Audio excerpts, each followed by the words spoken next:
the pocket.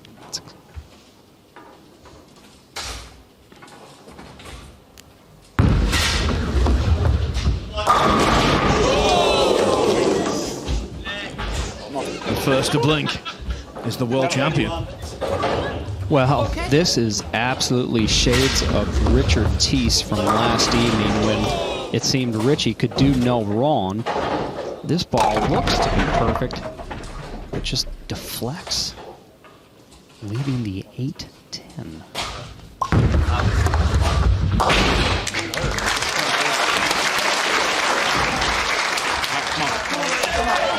Walking to the left, no interaction. Just so intense.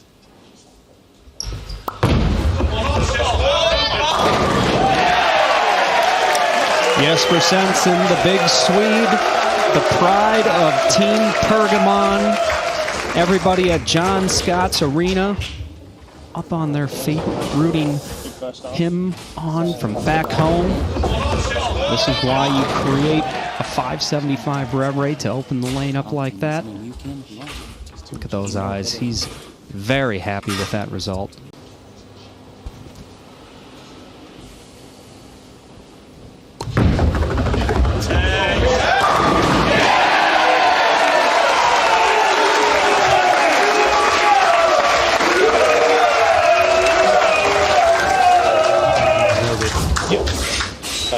What a great shot here by Richie Teese. He moved his eyes closer into the 1-3 pocket, playing more of that oil, not trying to make the ball hook or cover as many boards, and that ball was able to get the 10 right out of there, tying this match up with Tom Doherty.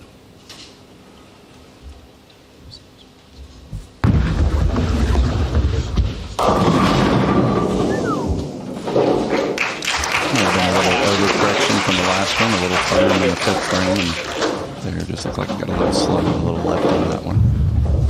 Tom Doherty just cutting the shot off a little bit, and I think as a player, that's always one of the toughest things after an errant shot to the right. Naturally, your guard is to overcompensate and not give it away, so you tend to cut it off.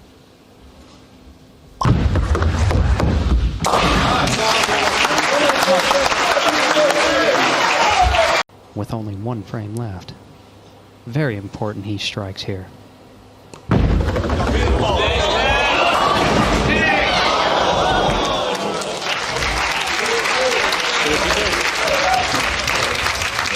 Richie did going to the whip, as we say in the United States, trying to catch it all to get that ball to get the 10 out, but no can do. The 6-pin just lays flat in the gutter right in front of the 10. Not enough.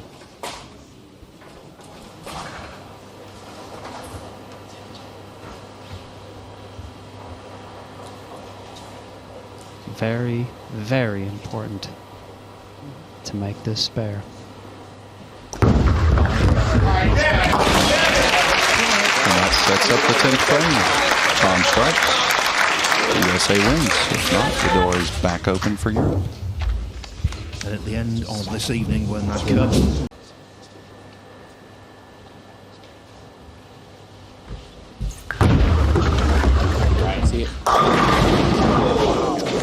see there with Chris, it was definitely, he came off it a lot harder than I think he would like to play. Chris really likes to play slow ball reaction most of the time. As you saw last night, he came back pretty good with that really smooth ball reaction, and I think Doherty's urethane kind of, I think he likes the fast reaction, but I don't necessarily think he has the better results with the fast reaction. Well, certainly grass is always green. Oh! See, I have a theory for why people are missing the balls on the left side. Yes. But you can't tell the American team. Okay. The problem is a lot of these guys play very far left, and they play Overcoming the urethane ball traffic and finding a way to still make his ball hit, even though he's a mid-rev rate player.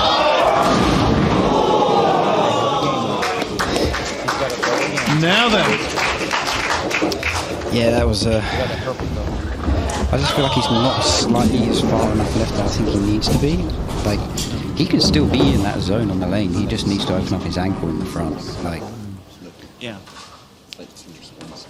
Thomas looked down at the shot like he thought it was pretty good, looking down at where he slid. Jesper almost bouncing it out. On them so far. yeah, we definitely said as a team, like when it gets to these kind of games, when there's only a pin or 10 in it, we have to make sure we stay in front. We need to get the momentum stopped.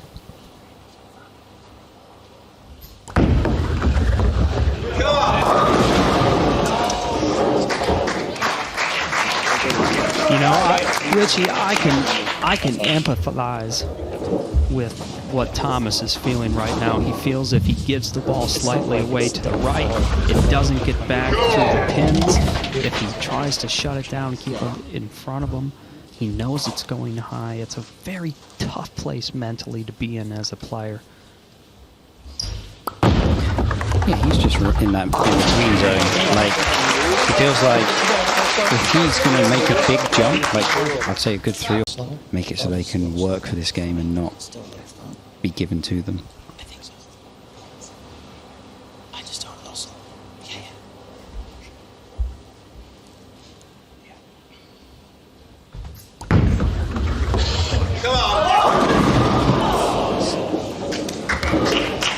The worst possible outcome.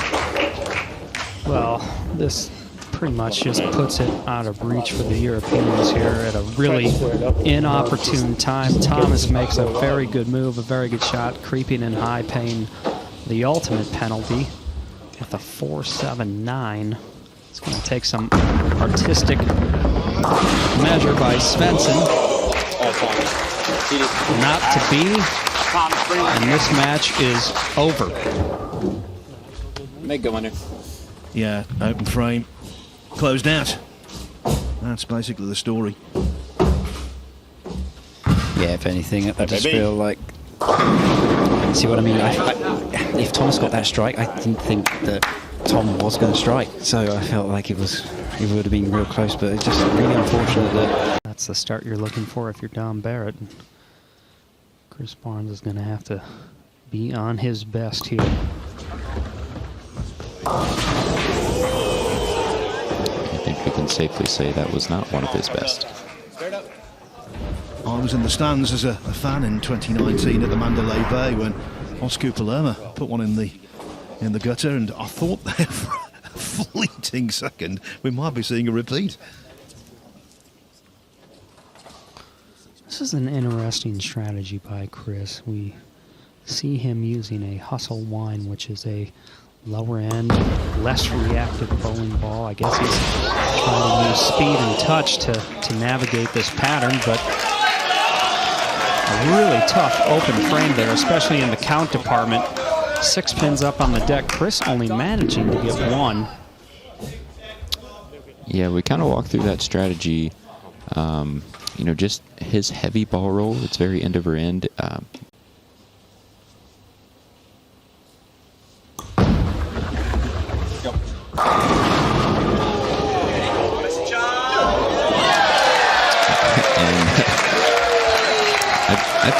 I think we're okay with saying that's a little bit of a senior carry. I think he would agree with that one a little bit.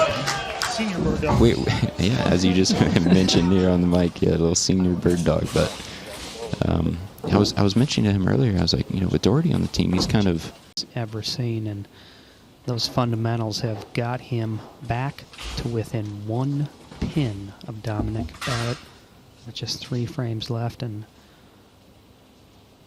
Dom's going to have to go to the whip here, I feel, just to get that 10 pin out. Give it everything he has. And that's kind of the issue if you do kind of go to that whip and you really start trying to get around the ball to create some down lane motion. Sometimes it can miss the middle part of the lane and never slow down, where it just gets behind that head pin and unfortunately leaving a split there. I felt that pain this week. Dom really felt, I feel, that that ball was going to get back and go through the pins, and it just laid there like a Persian rug. Yeah, and I saw him after his last frame, walk over, talk to Thomas Larson, and was kind of taking a look at his bowling balls that were laying off to the side. How do you keep your focus on your bowling and not get caught up in the large strain of strikes? Well, I think it's a big advantage to be going first, especially. You just want to keep that pressure on them. You keep leaning on him, you keep leaning on him, and it's like a heavyweight boxing match. Eventually, you feel like he's going to fold, and that's the position Samo's in right now.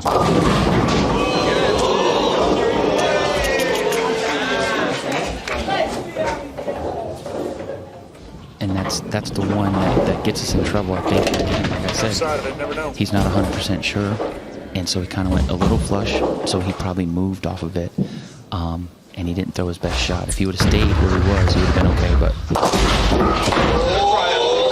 he'll stay there again probably on the next frame and he'll be just fine. That throws the gate open. Strike, that's all he has to bowl here, and he's bowled so many. Remember, he was the MVP in the 2019 Weather Cup. What a ball this is. What a firm. I think he just threw it a little hard and he didn't get around the corner there. Pick it up and then at least make Stu have to show up for sure. Spare here, come on.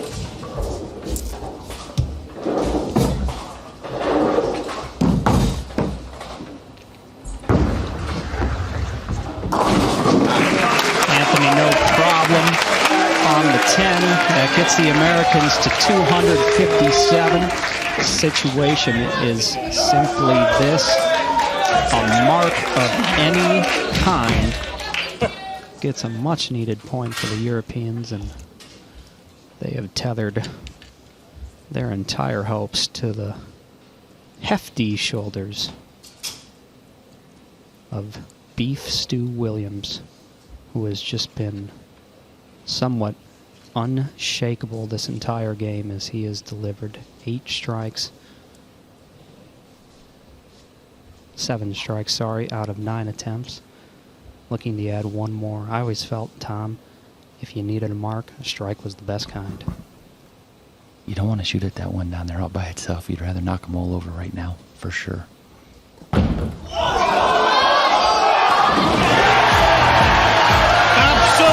fantastic from Beef Stu Williams. Numerically and emotionally, the best performance by a European at this year's Weather Cup. You know, Meatloaf sang 2 out of 3 ain't bad. Of Kyle Troop and Team USA. He's been stuffing his pockets with cash all year, Kyle Troop, but this is about national pride.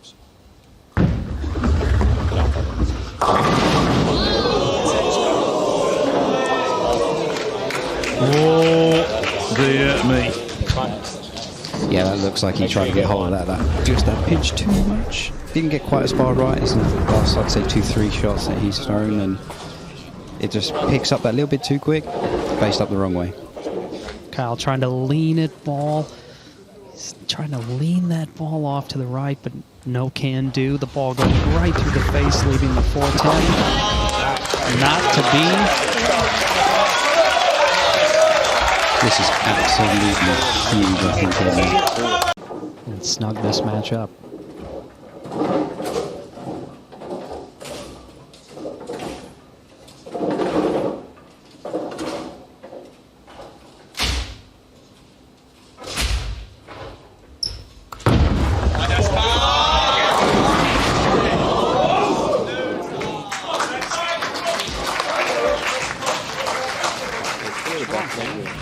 You don't need to see what occurred there. Just listen to the crowd.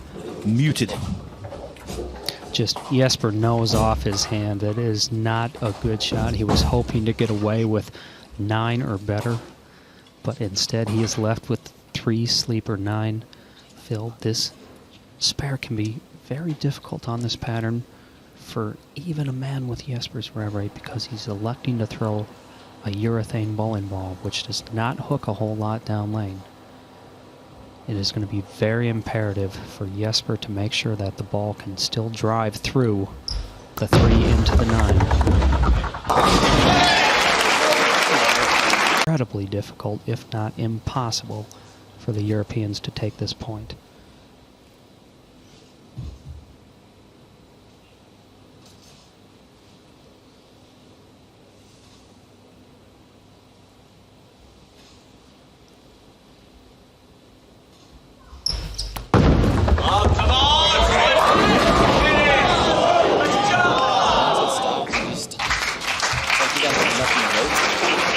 Even the messenger died a death. A bit of confusion for Jesper. He felt going further to the left, trying to use more friction would be the answer for his ball to get back up into the pocket. That was not the case. The ball still not having enough power at the pins. Jesper, look at this ball just trying to make it back, but that head pin just not enough energy to get off the wall. 9 spare it is for the Europeans. He really feels comfortable with that ball, allows him to hit on it as much as he likes. Stu with a ball change. We'll see what happens here. And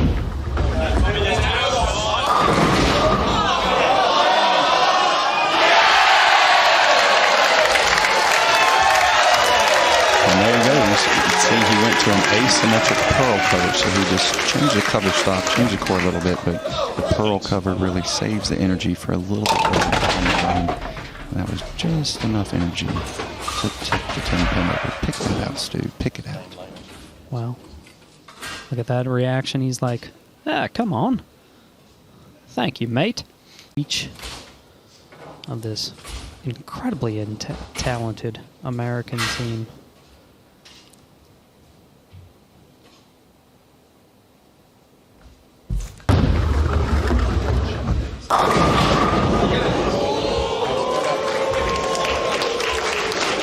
Just a tick fast there, got it into the lane. I believe both players are trying to go with just a baby loft over the front part of the lane so the ball doesn't instantly use up any of its energy. That one sends a tad forward and the line a little early.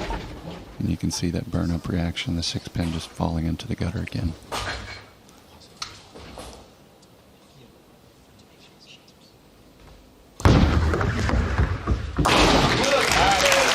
This has been the superior session of the 3 so far. And take the last point of the session.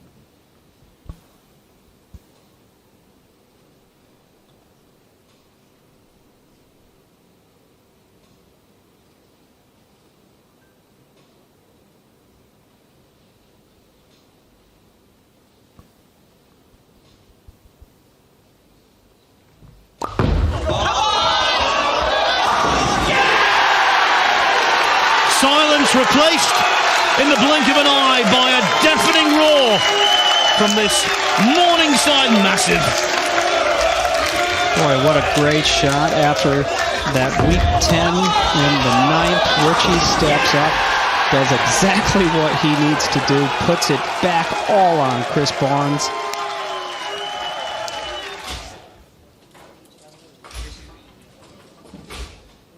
Chris Barnes has made a lot of big shots in his career. He has risen to the occasion many, many times. Does he have one more in his repertoire to tie it up and bring this match to sudden death?